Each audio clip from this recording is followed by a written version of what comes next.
Tech Week 2025. За харилцаа холбоо мэдээлэл технологийн нийт хамт олондоо та бүхэнд энэ өдрийн мэндийг хүргье.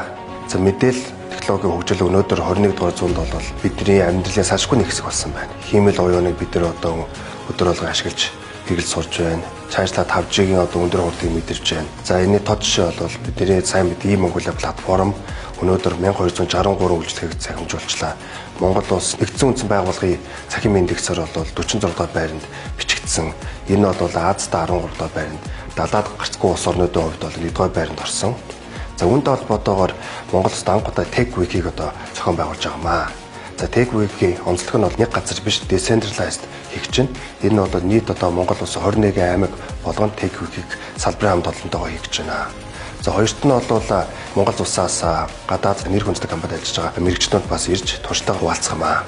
За Tech Week 2025-тай холбоотойгоор 9 сарын 26-нд бид нэр ICT форум зохион байгуулна. За энэ форум нь бол бүтэн 7 хоногийн хугацаанд салбарын хамт олон ямар дүгнэлтэнд хүрсэн, ямар одоо мэдлэг туршлага солилцсондоо холбоотойгоор дүгнэлт хийн. Дүгнэлт нь бол дан дүгнэлтээр дуусахгүй бас тодорхой хэмжээний бас шийдвэр гаргана гэж ойлгож болно. Иймээс салбарын хамт олон та бүхэн маань Tech Week 2025 арга хэмжээнд идэвхтэй оролцоорой гэж уриалмаар байна. Tech Week 2025.